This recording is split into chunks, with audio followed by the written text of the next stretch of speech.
gusto mo ipagpatuloy ang pag-aaral mo? Opo. Kasi po, na-realize ko po na mahirap po na makahanap ng magandang trabaho pag walang pinagtapusan. Isang pagpalang araw mga kalingap mga kababayan, ayan, nandito tayo sa Barangay Tongdol, at kumustahin natin yung isa sa beneficiary natin na si Antoinette May.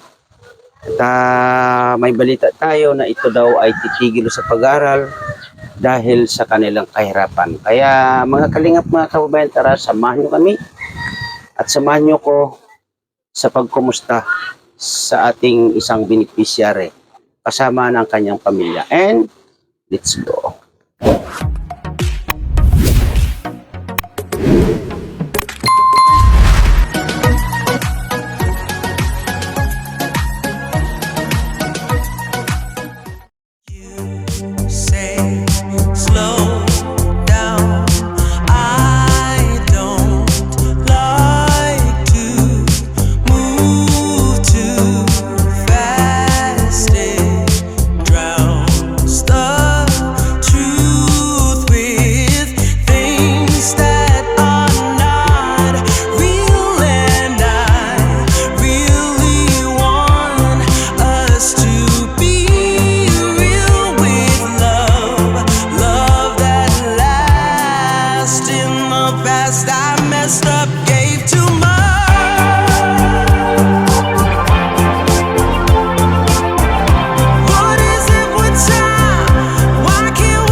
So, yun po mga kalingap mga kaibigan, dito tayo sa bahay ni Antoinette May.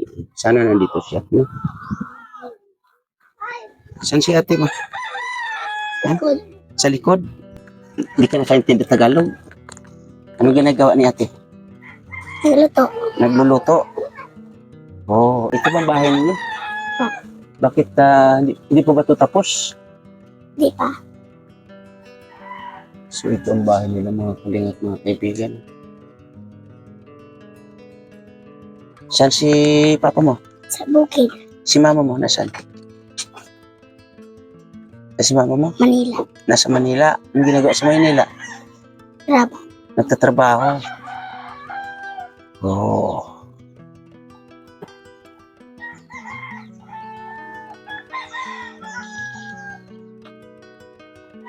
Si ate mo nasa kusina. Di pa. Anong ginagawa uli? Nagluto. Nagluluto. Buti marunong magluto si ate mo. Marunong? Di pa. Anong pangalan ni ate mo? Antoinette. Ikaw, anong pangalan mo? Camille. Ha? Camille. Camille. Ilan taon ka na? Ilan taon ka na? 8. 8. Nag-aaral? Di pa. Anong grade? 3. Grade 3. Ilan kayo magkapatid? Ilan kayo magkapatid? Hindi matandaan? Ikaw pang ilan ka? Ito. Pito kayo magkakapatid. Oh. Si ate mo pang ilan? Pang 8 si ate mo? Grabe naman, pang 8 talaga. So samahan mo ako kay ate mo, dali. Saan ba yun? Saan bandaan? Saan? Sa kabila. Tingnan natin. Dali. Mauna ka, dali. Asan si ate?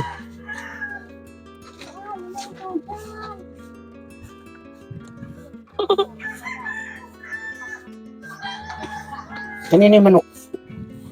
Dito manok. Sa inyo. Sa si ate. Yun ba yun? Kamusta ate? Anong pangalan ni ate? Uli. Ilagay mo nga itong ano. Marunong ka ba maglagay nito? Pakilagay nga dyan sa damit mo. Ano ba ito buksan? Oh.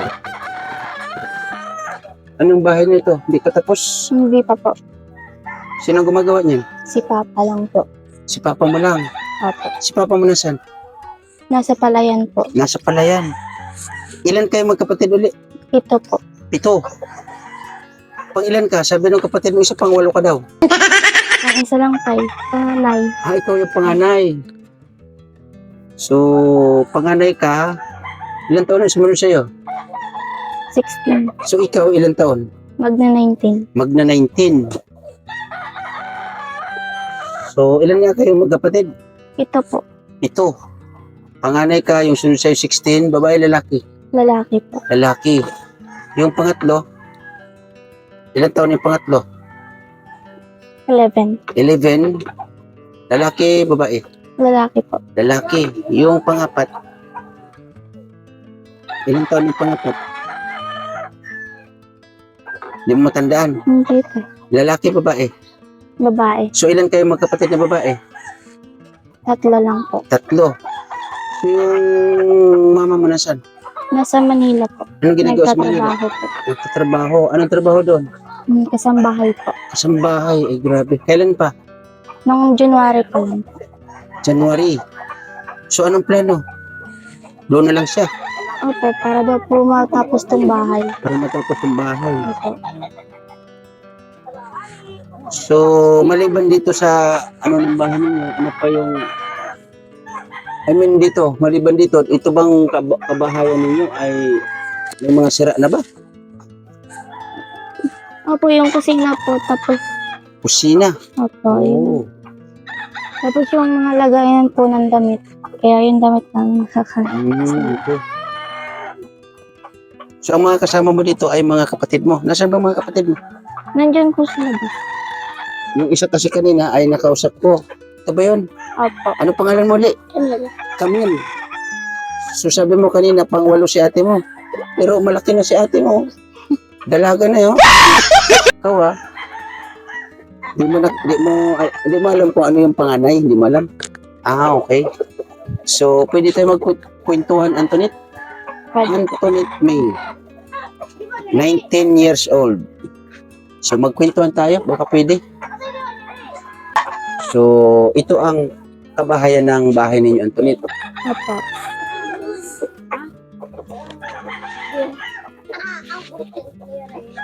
Pwede ba ako pumasok? Silipin niyo lang po tayo. Magulo pa po dyan. Magulo. Opo. Oo nga, no?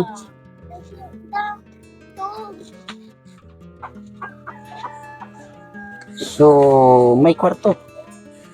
May kwarto ka. Meron po, di pa po naayos. Alin ang kwarto mo? Ito po. Ayan. Di pa po natutulugan kasi di pa Eh, po. wala pang bubong yan ah. Kaya Buksan nga mo nga. Pwede ba buksan? Ayan po. Di pa po. Ayos yung daan. Mayroon pang, paano yan mga kadaan dyan? May hakbangan pa. Tingnan ko nga ang loob. Nagkalat tayo. Makalat. Opo. Ayan yung kalat. Di pa ka po. Tapos po. Aray ko. Muntik pa ako malaglag. Tingnan. Muntik pa ako malaglag. Grabe na wala naman bubong to, Anthony. Paano pa umulan niya? Di pa nga tapos tayo. Wala naman dito natutulog. Ha? Wala pa dito natutulog. Ah, wala pa natutulog. Opo. Grabe naman. Muntik pa ako malaglag dyan, oh. Bakit? Bakit may ganyan pa? Upuan yan tayo. Ha? Upuan. Sino gumawa niyan? Si Papa. Si papa mo. Ayusin pa yan. Aayusin pa. So, butas mga kalingap, mga kaibigan. Oh, at ayan, bulok na rin. So, ano to? Ang plano, gagawin itong bahay ninyo? Ang kabuuan? Opo. Ayun ang plano ni papa mo. Opo. Huwag ka muna, magkwentuhan tayo. So, si mama mo ay nagtatrabaho sa Manila bilang isang kasambahay. Kasambahay ang mama mo. Ano mas nasawag? Ano lang po, 8K lang po. 8,000 a month. Opo. Si Papa mo na trabaho? Sa palayan lang po. Sa palayan. Opo. So, ano yung palayan na yon na inaasikaso ni Papa mo sa inyo? Hindi po. Kay lolo lang yun. Ah, okay. So, wala kayong ari-arian or pag-aari na palayan? Wala po. Yung sa inyo talaga? Opo. Ngayon, kaya ako pumunta rito, no, kasi sa ngayon, ito nga, pumunta ako rito kasi may nabalitaan ako na plano mong tumigil sa pag-aaral. Di ba ikaw ay grade 11? Opo. So, bakit plano mo mag-into sa pag-aaral? Dahil nga po sa sitwasyon po ng pamilya po namin, pinakapos po kami. Ilan ba kayo nag-aaral? Ano po, 6. Ang bunso, ilang taon? 4. 4 na taon. So, mga anong grade ang mga nakasunod sa'yo ng mga nag-aaral? Grade 6, grade 3, grade 4. At saka yung ano po, kinder. May kinder pa. Opo. So, dyan sa sinasabi mo na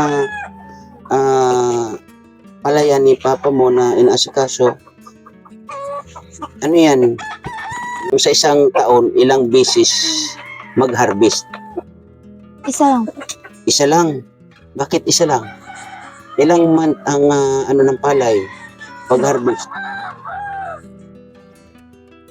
Hindi mo kabisado na. Hindi.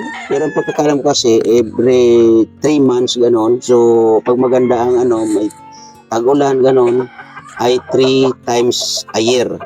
Pero ang alam ko dito sa Donsol ay 2 times a year lang. So, yun nga Antoinette, kasi ang plano mo ay tumigil sa pag-aaral. Pero sa ngayon, kasi malapit ng pasukan, ano ang plano mo? Dati po gusto ko po tumigil ng pag-aaral kasi po para po matulungan sila mama at saka papa. Para po mapaayos po na. So, ibig sabihin, titigil ka sa pag-aaral mo para ano, mag-ano ka na lang. Magtatrabaho po sa Magtatrabaho ka sana. Opo. So, anong grade ka na sa ngayon? Grade 11. Grade 11. Babalik ka, grade 11 or sa pasukan, ano ka? Grade 11 po kasi po tumigil po ako. Yun, tumigil. As in, tumigil ka pala ng grade 11. So, pag tigil mo ng grade 11, ano yung mga nagawa mo or ano yung mga ginawa mo habang hindi ka nag-aaral? Nagtrabaho po ako sa Manila. Okay. Tsaka po padala din po dito kala papa para po pandagdag po sa So, sa ngayon, ano yung pinaka main plan mo uli? Kasi nandito ka. mag-aral.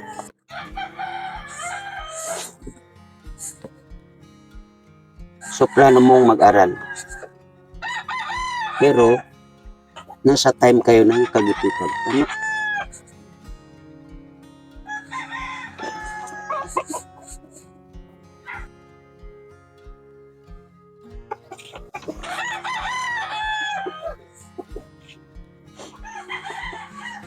So, gusto mo ipagpatuloy yung pag-aaral mo. Opo. Kasi po na-realize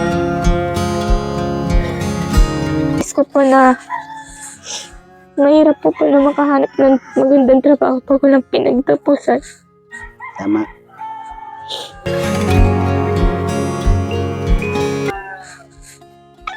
Salamat naman at yun nga, nung nahinto ka sa pag-aaral mo bilang grade 11, dinanas mo yung ganon. Diba, hindi naman ako nagkulang sa inyo, diba? Na noon, nung nasama ka doon sa vlog, doon sa tita mo, ay napagsabihan kita na, or napagpayuhan na sikapin na magtapos sa pag-aaral. Pero hindi ko alam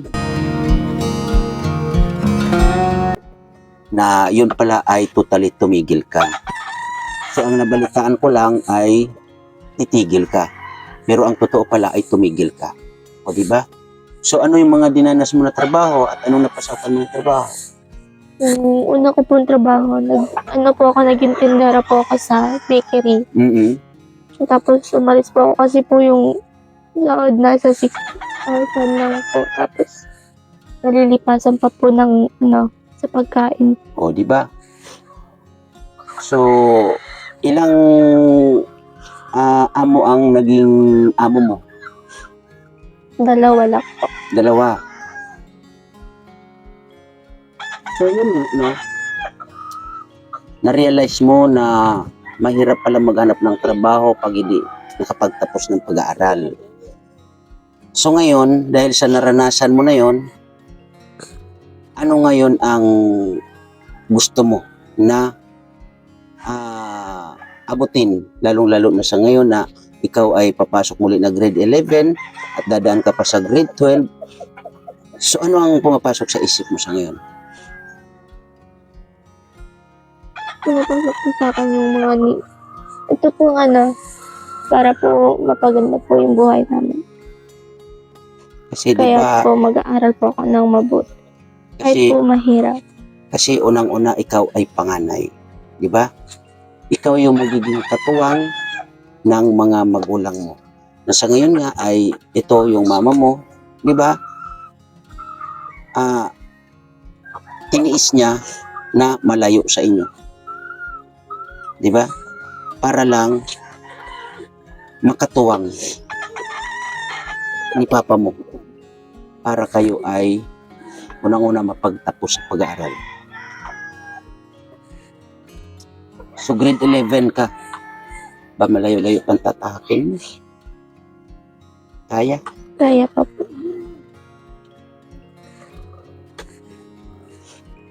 Habang ikay nag-aaral, ano ang pumapasok sa isip? Or habang ikaw ay gusto mo mag-aral muli, ano yung nabago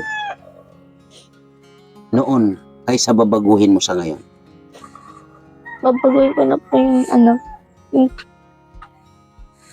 pag-iisip ko na magtrabaho na lang. May boyfriend ka na? Wala po. Wala. So, ganun lang. Sa ngayon, Antoinette, kaya ako nag-iikot sa inyong mga estudyante dito sa Donsol kasi gusto kong matulungan kayo kahit papaano. Pero, ang gusto ko lang, kung tutulungan ko kayo, ay malaman ko, makitaan ko kayo ng pagpupursige sa pag-aaral. Kasi ang pinaka-importante dito ay, yun nga, tulad ng sinabi mo, ay makapagtapos. So, ano ang gusto mong maging pagtapos mo ng high school? Police po. Maging policewoman. So, tama yan kasi ikaw naman ay may height. Oo, may height po ikaw mga kalingap, mga kaibigan. So, nakapag-enroll ka na or magpapa-enroll ka na uli? Magpapa-enroll pa lang. So, saan ang plan mo na mag-aral? Sa Dinsel po. Sa Donsol. Saan doon? Sa Comprehensive. Comprehensive National High School. Okay. So, ano yan? Meron bang, anong tawag dyan? Tuition fee? Hindi ko pa po alam. So, ano yan? Regular school? Yung papasukan ko? Regular school ba ang papasukan mo? Kasi may mga alam ako dyan na, anong tawag nun? Yung ALS, at ano pa yun, yung regular nga. So, ikaw, anong plano mo? Alas po. ALS ikaw. Mag-ALS ka. Opo. Anong pagkakaiba ng ALS kaysa doon sa regular school? I mean, grade 11, grade 12, ano ang pagkakaiba ng ALS? Sa ALS po, 3 araw lang po ang pasok. Tapos po sa regular po, 1 week. 1 week talaga. Opo. Tapos, So ano ang naisipan mo bakit gusto mong mag-ALS at ano ang gagawin mo doon sa mga araw na wala kang pasok? yung mga araw po na wala po akong pasok, iaano ko po dito sa mga kapatid ko. Para po malagaan po din sila. Okay, very good yung plano mo. So sana, yun nga, ay isa ka sa maantabayanan ko sa pag-aaral. Kasi nga ay marami na rin kayo ng mga estudyante dito na inaantabayanan ko. Ang sabi ko nga, pag nakikitaan ko na walang pagpupursigi sa pag-aaral, ay bibitawan ko. Okay, sana isa ka sa maantabayanan ko at makasama mo yung mga nasa college na dito ng mga inantabayanan ko sa pag-aaral at yung ibang high school din. So kung mag-ALS ka, ganun lang. Tuloy-tuloy mo lang, pagbutihin lang yung pag-aaral. Tulad ng sinabi mo na ang gusto mo makapag-aral ka na nagagampanan mo yung para sa mga kapatid mo. Kasi unang-una, ang mama mo ay Sa malayo po. ako, di ba? So, ano ang nararamdaman mo na ganun yung mama mo na nasa malayo, nagtatrabaho, pero yun nga, ikaw naman ay kumbaga parang hindi mo naalagaan maigi yung iyong pag-aaral. Dahil kung naalagaan mo yun, lisin sana hindi ka babalik ng grade 11. So, anong nararamdaman mo sa ganun, Antoinette? Parang na-disappoint ko po si ma'am. O, di ba? So, yun lang. Tutulungan ko kayo kasi ay mayroon tayong mga nagiging kaagapay naman dito sa pag-aaral ninyo. Pero sana, Antoinette, gampanan mo. No? Opo. At siguro naman, tulad ng nasabi mo kanina, na-realize mo na mahirap pala maghanap ng trabaho lalo na walang natapos. Maganda yan. Ngayon ay na-experience mo na. Opo. Di ba? Na-experience mo na yung sinasabi ko noon sa inyo na napakahirap maghanap ng trabaho pag walang natapos ang isang kagaya ninyo. Lalong-lalo na kayo mga kababaihan na kailangan nyo talagang magpursige sa pag-aaral. Kasi yun lang ang tanging mamamana ninyo sa magulang. Kahit sabihin na sariling sikap ninyo, nakapagtapos kayo o nakamit nyo, pero yun pa rin ay dahil sa magulang. Opo. Okay? Pasalamat kayo, no, ng mga na-scout ko dito sa Donsol kasi nandito ang Team Kalingap na handang tumulong sa mga kagaya ninyo. Hindi man lahat, pero at least kahit papaano natutulungan kayo. So, ganun lang, Antoinette. Mag-ano ka ng ano mo kasi sasagutin ko yung mga gamit mo sa pagpasok mo sa school. Okay? Opo, tay. Thank you po. So, yun po, no, sa mga nagiging kaagapay katulad natin sa paglingap dito sa Donsol. Sabi ko nga ay iisa-isahin ko po yung mga kagaya nito mga estudyante natin dito para po makita ninyo ang mga nasa kalooban nila about sa kanilang pag-aaral. So, uli, Antoinette, tanongin kita. Ang naging desisyon mo ba ngayon na ipagpatuloy ang pag-aaral? May balakid pa ba dyan sa iyong isipan? Salamat. So, anong dapat mong gawin? Mag-focus po sa pag-aaral. Very good. So, yun nga, kasi ALS ka mo ang papasukan mo. Pwede naman siguro na, Antoinette, kung magagawa ng paraan, mas maganda kasi yung makapagtapos ka sa regular. Kung wala namang, anong tawag nito, kung wala namang tuition doon sa gusto mong pasukan, kasi kung Monday to Friday naman ang pasok, so siguro naman, may mga kapatid ka naman na kahit paano ay magiging kaagapay mo rin, bakit hindi mo gawin? Diba? Pag-isipan mo maigi. Pero kung talagang sa ALS ang gusto mo, ikaw ang masusunod. Pero si Papa mo sa ngayon ay maliban doon sa sa palayan, ano pa yung nagiging sideline niya sa pinagkakitaan niya? Ano po? Nag-ano po ng sa bukid. Sa bukid. Opo. So may taniman kayo? Wala po. I mean, anong ginagawa niya sa bukid naman? Ano po, pag may nagpapaano po ng kumbaga sa maglulukad po. Kopra. Apo. Oh, kopra. So saan ka nagtrabaho ulit? Saang lugar? Nabotas po, tsaka Quezon City. Nabotas, tsaka Quezon City. Apo. Oh. Ilang buwan ka naman nakapagtrabaho? 2 lang. 2 months lang. Apo. So, ibig sabihin, yung pagginto mo ng pag-aaral mo ng grade 11, na-focus mo or kumbaga kung saan-saan mo na-focus yung time mo. Apo. O, di ba? So, ulitin ko, yung natigil ka sa pag-aaral mo, mga ano-ano yung naranasan mo at pinagdaanan mo na, kumbaga, imbis na mag-aaral ka, ay may mga pinagdaanan ka na gano'n. Ano yung naisipan mo? Ano yung naisip mo na, kumbaga, naging balakid sa yung pag-aaral? Ano yung mga naisip mo nung time na yun? Naisip ko po, magtrabaho na lang po. Magtrabaho na lang Opo, kaya talaga. napabayaan ko po yung pag-aaral ko.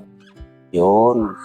Kaya napabayaan mo yung pag-aaral mo kasi gusto mong magtrabaho. Opo. So, yun nga, na-experience mo na yung pagtatrabaho na, yun nga, sabi mo ay minsan kulang sa pagkain.